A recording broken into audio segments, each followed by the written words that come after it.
ဆုံးစမ်းလေခွာချ၍ဗုဒ္ဓခြေတော်ဥခိုင်မျောသည်ပူဇော်ထိုက်သောမြတ်ဖရာပန်းထက်သင်းသည်မြေယောက်ျား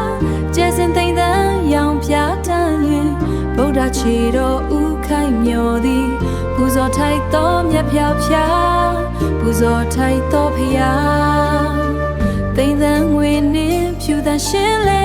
နင်းတို့မာနာခွာချ၍ဗုဒ္ဓခြေတော်ဥခိုင်မြောက်သည်ပူဇော်ထိုက်သောမြတ်ယောက်ျားလူမင်းနှမင်းပြမမေဟု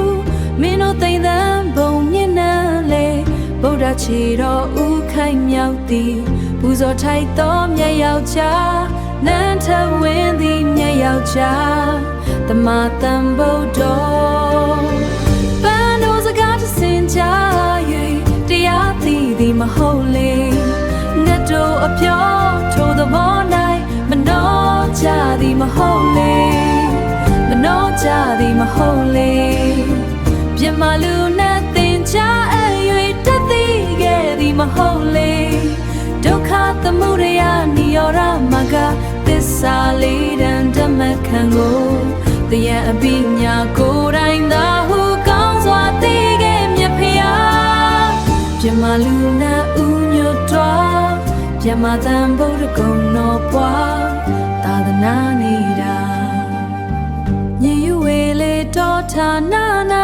ဒုက္ခစရိယာနိဗျူဟာဖြင့်သစ္စာလေးဖြာရှာစဉ်ခါကဘာသာကွဲပြလူမျိုးချတို့စားဖို့ပေးလူစွမ်းကိုယူ၍ဖယားမြတ်စွာယဟန္တာတို့သာသနာအစထူကလ၌ဘာသာကွဲပြလူမျိုးချတို့စားဖို့ပေးလူဝိုင်းဝန်းကူ၍အာယုယုံထဒီလောက၌ဗုဒ္ဓဘာသာပေါ်ထွန်းလာသည်သာသနာဤနေတာနေတမတန်ဗုဒ္ဓတမတန်ဗုဒ္ဓ